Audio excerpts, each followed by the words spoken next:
प्रिय संस्कृत मित्रांनी, नमः संस्कृताय. UGC net paper 2 Sanskrit free classes. Welcome to fill the form YouTube channel. Unit 4 दर्शन साहित्य का विशिष्ट अध्ययन जो हमारा अभी चालू है और क्लास नंबर 27 और daily 6 PM by Neetu Chaudhary. ये हमारे सोशल मीडिया अकाउंट्स हैं जिसके थ्रू आप इजीली हमसे कनेक्ट रह सकते हैं और ये हमारी फिल द फॉर्म की एप्लीकेशन है जिसमें notes, live classes, MCQ, PYQ, free books paper 1 and 2 के लिए आपको यहाँ पर प्रोवाइड करवाई जाएगी और इसके बाद आपको बहुत ही जल्द इसमें अपडेट पाने को मिल जाएगा. इसमें आपको मॉक टेस्ट और काफ़ी ऐसे नोट्स जो आपको इजीली नहीं मिल पाएंगे वो यहाँ पे आपको बिल्कुल फ्री ऑफ कॉस्ट मिल जाएंगे. ठीक है. इसके बाद हमारा होमवर्क का आंसर जो हमने कल की क्लास में होमवर्क में 2 क्वेश्चंस दिए थे उसका आंसर यहाँ पे आपको आज सॉल्यूशन के रूप में मिल जाएगा. तो वेदांत सार ग्रंथस्य कर्ता वर्तते, हमारा अभी वेदांत सार का ही टॉपिक चल रहा है तो उसके कर्ता सदानंद कृत वेदांत सार है. ठीक है. उसके बाद दूसरा है अनुबंध कति संति, तो हमने वेदांत सार में ही देखा था अनुबंध चतुष्टय यानी अनुबंध के 4 प्रकार है. ठीक है. ये दोनों इजी थे, बहुत ही इजी क्वेश्चंस थे और आप सबने क्वेश्चंस भी दिया है. उसके लिए आपका बहुत बहुत थैंक यू. और वेदांत सार सदानंद कृत जिसमें हमने अनुबंध चतुष्टय, अज्ञान, अध्यारोप अपवाद, लिंग शरीरोत्पत्ति के बारे में देख लिया था. और आज का हमारा टॉपिक है पंचीकरण, अपवाद एवं विवर्त. पर मैं आपको ये बोलना चाहती हूँ कि फ्रेंड्स हमारी क्लास छोटी ही लेते हैं और 2 ही टॉपिक करते हैं ताकि ये सारे टॉपिक मिक्सअप ना हो जाए. इसीलिए मैंने 2 टॉपिक की एक क्लास ली है ताकि आपको अच्छे से समझ आ सके. ठीक है. इसके बाद पंचीकरण, स्थूल दृष्टि से विकास के लिए 5 महाभूत यानी आकाश, वायु, तेज, जल, पृथ्वी का परस्पर मिश्रण ही पंचीकरण के नाम से जाना जाता है. पंचीकरण का मतलब क्या है? तो जो हमारा स्थूल दृष्टि से विकास के लिए जो 5 महाभूत होते हैं जो कि आकाश, वायु, तेज, जल, पृथ्वी, ये परस्पर मिश्रण ही पंचीकरण के नाम से जाना जाता है. यहाँ से क्वेश्चंस भी बन सकता है कि पंचीकरण के तत्व नहीं है तो 4 इसमें से दिए हुए 3 इसमें से दिए होंगे और दूसरा पंच महाभूत के अलावा पंच ज्ञानेंद्रिय का एक रख दिया होगा तो आपको इसमें से सिलेक्ट करना है कि गलत आंसर क्या है. ठीक है. तो पंच महाभूत आकाश, वायु, तेज, जल, पृथ्वी के परस्पर मिश्रण ही पंचीकरण के नाम से जाना जाता है. शंकर के मतानुसार ईश्वर से विभिन्न वस्तुओं की उत्पत्ति इस प्रकार है. सर्वप्रथम ईश्वर से 5 सूक्ष्म भूतों का आविर्भाव होता है. आकाश ईश्वर की माया से उत्पन्न होता है. आकाश का उत्पन्न कैसे, हमें क्वेश्चन होता है कि आकाश का उत्पन्न कैसे हुआ होगा तो ईश्वर की माया से. आकाश से वायु उत्पन्न होता है, वायु से अग्नि उत्पन्न होती है, अग्नि से जल उत्पन्न होता है और जल से पृथ्वी की उत्पत्ति होती है. ये 5 परस्पर उत्पन्न करके हमें पंच महाभूतों के नाम से जाने जाते हैं. ठीक है. इस प्रकार आकाश, वायु, अग्नि, जल और पृथ्वी से सूक्ष्म भूतों का निर्माण होता है. 5 स्थूल भूतों का निर्माण 5 सूक्ष्म तथा 5 प्रकार के संयोग होने के फलस्वरूप होता है। जिस सूक्ष्म भूत को स्थूल भूत में परिवर्तित होना है उसका आधा भाग यानी 1/3 भाग तथा अन्य 4 सूक्ष्म तथा 8वें हिस्से यानी 1/8 के संयोजन से 5 स्थूल भूतों का निर्माण होता है। द्विधा विदाय चैकैकम चतुर्था प्रथमम पुनः स्व स्वेतर द्वितीयांशे जनात पंच पंचते। ठीक है, पंचीकरण प्रक्रिया में सबसे पहले 5 महाभूतों को लेते हैं और उन 5 को आधा आधा कर लेते हैं। इस प्रकार 5 महाभूतों के 10 भाग होते हैं। पुनः 5 महाभूतों के आधे भाग को 4-4 भागों में बांट देते हैं। इस प्रकार एक महाभूत के 5 भाग हो जाते हैं। इन 5 भागों में एक भाग आधा है और शेष 4 भाग यानी 1/8 भाग के 4 टुकड़े होते हैं। ऐसी स्थिति में प्रत्येक महाभूत के 1/8 के भागों को अन्य 4 महाभूतों के आधे आधे भागों में मिला देते हैं।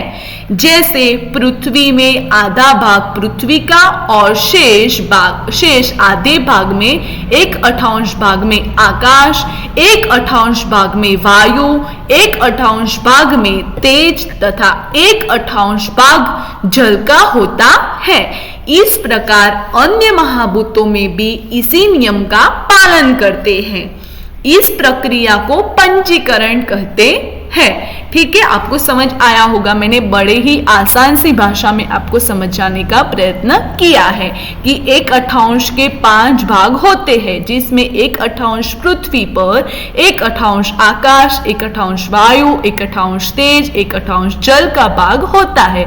ये प्रक्रिया जो 1/8 की होती है वो उसका पालन, वो नियम को प्रक्रिया का पंचीकरण कहते हैं। ठीक है, पंचीकरण तक्वाशादि पंचस्क्वेकम द्विधा समविभज्य तेषु 10 भागेषु प्राथमिकान् पंचभागान् प्रत्येकं चतुर्धा समं विभज्य तेषा चतुर्णा भाषाणा स्व द्वितीयार्थ भाग परित्यागेन भागान्तरेषु संयोजनम्। ठीक है, इसके बाद पंचीकरण प्रक्रिया के पश्चात 5 महाभूत अपने अपने गुणों को ग्रहण कर लेते हैं। जैसे आकाश, वायु, तेज, जल तथा पृथ्वी क्रमशः शब्द, स्पर्श, रूप, रस तथा गंध ग्रहण कर लेते हैं। यानी पंचीकरण की प्रक्रिया हो जाती है, उसके पश्चात जो 5 महाभूत होते हैं वो ग्रहण कर लेते हैं अपने अपने गुणों को। तो आकाश ग्रहण करता है शब्द को, वायु स्पर्श को, तेज रूप को, जल रस को और पृथ्वी गंध को ग्रहण कर लेती है। ठीक है, आपको समझ आ गया होगा। उसके बाद पंचीकरण की दशा में आकाश में शब्द, वायु में शब्द, स्पर्श, तेज में शब्द, स्पर्श तथा रूप, जल में शब्द, स्पर्श, रूप तथा रस और पृथ्वी में शब्द, स्पर्श, रस तथा गंध के गुण पाए जाते हैं। इसमें पंचीकरण की दशा जो है उसमें आकाश में शब्द, वायु में शब्द, स्पर्श, तेज में शब्द, स्पर्श तथा रूप, जल में शब्द, स्पर्श, रूप, रस और पृथ्वी में शब्द और स्पर्श, रस तथा गंध के गुण पाए जाते हैं। प्रलय का क्रम सृष्टि क्रम के प्रतिकूल है। प्रलय के समय पृथ्वी का जल में, जल का अग्नि में, अग्नि का वायु में, वायु का आकाश में तथा आकाश का ईश्वर की माया में लय हो जाता है। जैसे ये 5 महाभूत उत्पन्न हुए थे वैसे ही प्रलय काल में जैसे पृथ्वी से जल यानी जल से पृथ्वी का, वैसे ही पृथ्वी से जल, जल का अग्नि, अग्नि से वायु, वायु का आकाश, आकाश से ईश्वर, ईश्वर से हमें जो कुछ प्राप्त हुआ था वो उस ईश्वर की ही माया में लय हो जाता है, यानी लीन हो जाता है, तब प्रलय होता है। ठीक है, ये था हमारा पंचीकरण का टॉपिक। आई होप आप मैंने बहुत ही आसान सी भाषा में आपको समझाने का प्रयत्न किया है। इसके बाद अपवाद एवं विवर्त। किसी वास्तविक वस्तु में अज्ञानता के कारण असत्य का आरोप करके अज्ञान इत्यादि प्रपंच कारण अवस्तु न बनकर वस्तु मात्र में स्थान अपवाद कहलाता है। यानी अपवाद किसे कहते हैं, ये आपको यहाँ पे अपवाद की डेफिनेशन मिल जाती है। किसी वास्तविक वस्तु में अज्ञानता के कारण असत्य का आरोप करके अज्ञान इत्यादि प्रपंच कारण अवस्तु न बनकर वस्तु मात्र में स्थान अपवाद कहलाता है। ठीक है, इसके बाद यह विवर्त भाव तथा विकार भाव के भेद से दो प्रकार होता है। अपवाद के दो प्रकार होते हैं, पहला है विवर्त भाव और दूसरा है विकार। हमने कल भी देखा था विवर्त क्या है और विकार क्या है।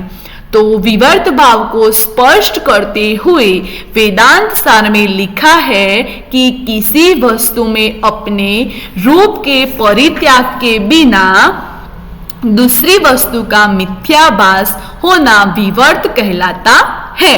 ठीक है, ये हमने कल की क्लास में देखा था कि किसी वस्तु पे परित्याग होना, उस पर मिथ्या भाव होना, वो विवर्त कहलाता है। अतत्योन्त्य प्रथा विवर्त इत्यादाहत। वेदांत का कारण संबंधी सिद्धांत विवर्तवाद कहलाता है। यूं तो नैयायिक के असत्कार्यवाद के विरुद्ध अद्वैत वेदांती सत्कार्यवाद का पक्ष लेते हैं, किंतु सत्कार्यवाद की अपनी कठिनाइयां है। यहाँ पे विवर्तवाद की डेफिनेशन क्या दी है कि वेदांत का कारण संबंधित सिद्धांत जो विवर्तवाद कहलाता है। यूं तो नैयायिको जो है उसने असत्कार्यवाद के विरुद्ध अद्वैत वेदांती यानी सत्कार्यवाद का पक्ष लेते हैं, किंतु सत्कार्यवाद की अपनी कठिनाइयों है। उत्पत्ति से पहले कार्य को न तो नैयायिकों की तरह असत माना चाहिए या न तो सांख्यों की तरह सत। यानी जब उत्पत्ति होती है उसके पहले का जो अनुमान होता है उसको ना नैयायिकों की तरह असत मानना चाहिए, ना कि सांख्यकारों की तरह असत मानना चाहिए। कार्य वास्तव में अनिर्वचनीय होता है, यानी कार्य अनिर्वचनीय होता है। सत कारण से अनिर्वचनीय कार्य उत्पन्न होता है। सत से अनिर्वचनीय कारण उत्पन्न होता है। अनिर्वचनीय कार्य का पारिभाषिक नाम विवर्त है। यानी विवर्त किसे बोलते हैं, तो अनिर्वचनीय कार्य का पारिभाषिक नाम विवर्त कहलाता है।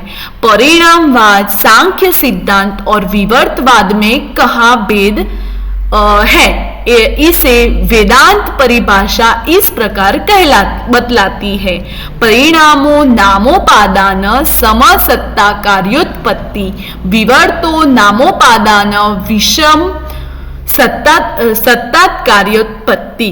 अर्थात इसका अर्थ है उपादान कारण का सादृश कार्य परिणाम कहलाता है। उपादान का कारण सदृश कार्य को परिणाम कहलाता है और विषम कार्य विवर्त, यानी उपादान कार्य का सादृश को परिणाम कहलाता है और विषम कार्य को विवर्त। यह सादृश और विषमता सत्ता की श्रेणी या प्रकार में होती है। कोई रज्जु अपने आकार को छोड़े बिना ही सर्प के समान प्रतीत होने लगती है तो वह सर्प जैसी आकृति रज्जु का विवर्त कहलाता है। परंतु जब कोई वस्तु अपनी वास्तविक स्वरूप को त्याग कर किसी अन्य वस्तु का स्वरूप धारण कर लेती है तो वह विकार भाव कहलाता है। सत्व तैव अन्यथा प्रथा विकार इति रीति। जैसे दूध का दही के रूप में परिवर्तित हो जाना विकार भाव कहलाता है। जैसे दूध होता है, उसमें जो फटकर जो दही बन जाता है, तो उसका परिवर्तन जब होता है तब उसमें विकार उत्पन्न होता है, यानी विकार भाव कहलाता है। किसी वस्तु का अपने स्वरूप को न छोड़ते हुए दूसरी वस्तु में मिथ्या प्रतीत होना विवर्त भाव कहलाता है। यानी विकार भाव और विवर्त भाव, यानी जैसे सर्प रज्जु को जो एग्जाम्पल है वो विवर्त भाव में आता है, कि जैसे किसी वस्तु का अपने स्वरूप को ना छोड़ते हुए, यानी रज्जु तो है ही, उसने अपना स्वरूप तो नहीं ही छोड़ा, किंतु हमें हमारा अज्ञानता की दृष्टि से हमें वो सर्प के भांति आभास होता है, तो वो मिथ्या प्रतीति होने के कारण विवर्त भाव होता है। ठीक है, आपको यहाँ तक हमने समझाया कि कैसे होता है पंचीकरण और कैसे अपवाद एवं विवर्त होता है। ठीक है, और आज का होमवर्क के क्वेश्चंस जो है, जीवन मुक्ति कस्मिन् दर्शने स्वीक्रियते, इसका आंसर, और समष्टि और व्यष्टि भी प्रायेण कमने कमिति उक्तिरिय वेदांत सारे कस्य संदर्भ अस्ति। समष्टि और व्यष्टि भी हमने देख ही लिया है, तो ये और जीवन मुक्ति दोनों के आंसर आपको कमेंट बॉक्स में देने हैं। अगर आपको व्हाट्सएप नंबर पे भी देने हैं तो हमारे व्हाट्सएप नंबर भी है, आपको कहीं भी आप दे सकते हैं। ऐसे जरूरी नहीं है कि आप कमेंट है करो, पर आप अपना आंसर दो, हम तक आपका आंसर पहुंचाओ। आप ये नंबर पे कमेंट पे, ये नंबर जो है व्हाट्सएप नंबर, तो उस पे आप करोगे सर को मैसेज, तो सर मुझ तक पहुंचा देंगे। आप बोलना कि मैम को पहुंचा देना प्लीज सर, ठीक है, तो सर मेरे तक पहुंचा देगी। और फीडबैक आपको क्लास कैसा लगा वो कमेंट बॉक्स में अपना कमेंट करके नेक्स्ट क्लास में आपका सॉल्यूशन पाए। ठीक है, और फॉर मोर इंफॉर्मेशन आपको हमसे कहीं भी कनेक्ट रहकर अपने अपडेट और हमसे प्रोवाइड किए गए सारे डाउट्स और सॉल्यूशन आपको यहाँ पे मिल जाएंगे। ठीक है, और इसके बाद थैंक यू सो मच, और आप हमारे क्लास को ज़्यादा से ज़्यादा शेयर, सब्सक्राइब और लाइक करना मत भूलिएगा। ठीक है friends, bye all students, take care.